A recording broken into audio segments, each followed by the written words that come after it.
What is up, YouTube? This is About here, back again today with you guys another new Speed Duel deck profile. And today we're featuring the normal vanilla turbo Speed Duel deck for you guys. If you guys seen the match duel of this versus the Gear Free deck already, you know, this is the deck profile for you guys, I promise. If you guys haven't seen it yet, be sure to watch that match duel versus video as well. So here I decided to do a little bit of a twist, and some of you guys know the normal vanilla is the one that you use Enchanting Fitting Room and you summon like the level 3 Sonic Ducks, Dragon Zombies and the Armor Zombies and all that. And we all know that has a really key point of a weakness against a certain card, which is Possessed Dark Soul.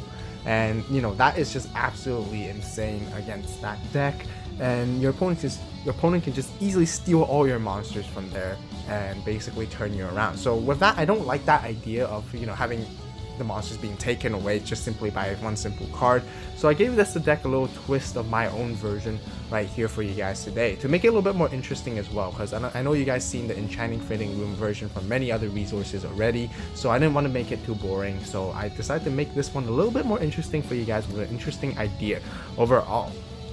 So you know, without spending too much time, let's get into it and let's do our quick card sleeve review that we're using today. We're using this classic Duel Academy Raw Yellow Simple Sleeves. I choose yellow because it's just matching with the normal monster type of this deck, and it's clean and simple as well, which is really cool. These sleeves are also really old, many years ago, and I collected them over the years and decided to use this for this deck profile, making thinking that it matches very well overall. So yeah, let's go into the skill card. As always, we're playing the Eradicating Hidden Parasite combo. So there you go, you guys know the 2 spell cards that we probably do play in this deck already, but there's more spells than that. So yeah, this card is, you know, popping your opponent's monsters, wiping off the board.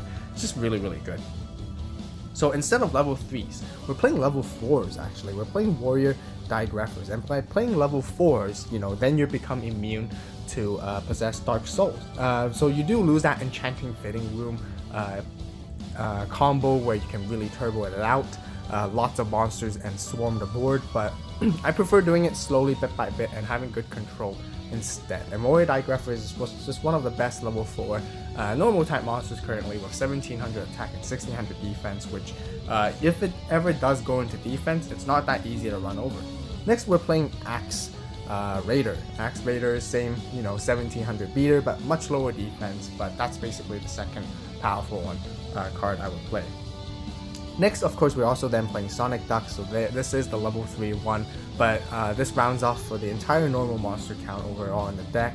And yeah, the opponent can use Possessed Dark Soul, but you know, it's not going to affect your Axe Raider and your Warrior Digrapher, so you know, it makes them think twice whether it's worth it just to take your Sonic Ducks overall. That basically rounds off my monsters, just 9 monsters, very simple. And then next, of course, 2 Eradicating Aerosols, just really good.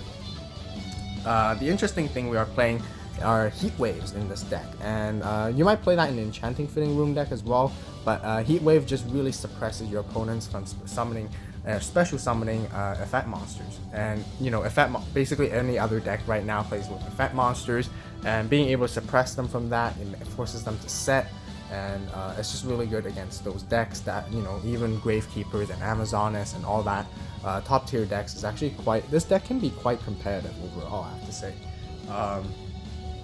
Next, 2 Order to Charge. Since you're all normal monsters, at least having 2 of these is just really good. When they're about to get destroyed, you can simply just use Order to Charge to make the trade more worth it on your side to the end. Anyways, next we're playing Night Beams to clear some back rows, make it clear for your monsters to attack into. Kunai with Chains are quite dangerous against this deck as well, since your monsters are not super high attack usually, and Kunai is just really important. One spell tech card I started to play is Dark Factory of Mass Production, just really good as well, to retrieve the normal monsters back into your grave. So that rounds up the spell. So this is quite a spell heavy lineup, honestly, but with Order to Charge, it's actually more like a pseudo trap as well, so it's really neat. Last but not least, for traps, we're just running 2 Kunai with Chains. I might play 3 maybe, and just so you guys know, if you guys have been counting, this is a 21 card deck so far. So maybe I might change this into a 22 card deck with 1 more Kunai with Chain, because Kunai with Chain is just extremely powerful, extremely useful for this deck. Very good. So that basically rounds off for the main deck. Now moving on to the side deck, we're playing 2 warrior eliminations. I know this is like really counterintuitive against this deck because you have a lot of warriors, so you might destroy your own, but warrior elimination is just still really good. If you guys saw an action against the Gearfried, although we lost, but warrior elimination came in super handy in many situations that really helped us overall. So maybe I might decide not to play warrior elimination, maybe just limit to 1 and swap out for a different side deck card, but you know, you guys let me know. Next I play Ready for Intercepting as well. You know, it's good against the spellcasters as well as warriors if your opponents are playing any of them. In some situations it's just also really good against your own cards. You can, in some dire situations such as Blast Spheres or Mask of a Curse or Spellbinding Circles, hit onto your warrior monsters, you can use Ready for Intercepting, put it face down, and it basically stops those equipped cards from making it trouble for you. So it's just really good as well to use on yourself in some clutch situations actually. Last but not least, we're playing 2 Dust Tornadoes, a really good substitute to sub in for Night Beams, just in case your opponent plays a lot of face-up type of spells or traps that are just really annoying to deal with, where Night Beam can't get rid of them. Instead, Dust Tornado is a better option overall, so I prefer to play that. So yeah, basically to round off and summarize, I might consider putting at least 1 or 2 Metamorph as well.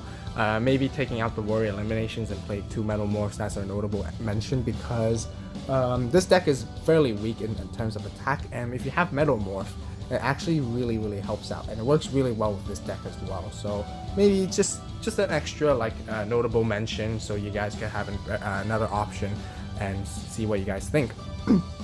So yeah, that basically rounds off this entire deck profile. If you guys enjoyed the deck profile, be sure to hit the like button.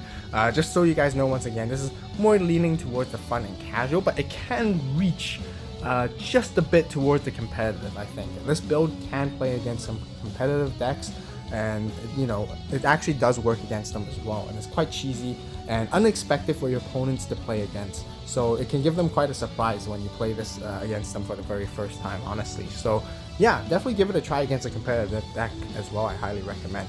And yeah, if you guys haven't watched the match duel video yet, be sure to watch that. Unfortunately, we did lose for that one, but it was still a really good match, so I just decided to showcase that match anyways, because it was fun rather than always just showing you guys the winning side instead. You know, all decks are not, you know, flawlessly designed to win all the time, just so you guys know. Some decks lose as well, depending on the matchups, but overall. So yeah, if you guys enjoyed all the Speed Duel content, be sure to subscribe. I would really appreciate it if you do, because that's a way to tell me that you guys enjoy the Speed Duel content and want more Speed Duel content. So if you guys do want more Speed Duel content, make sure to subscribe. And I thank you guys so much for those who already are subscribing and supporting the channel in every way, positive way, with positive feedback and criticism, all you can.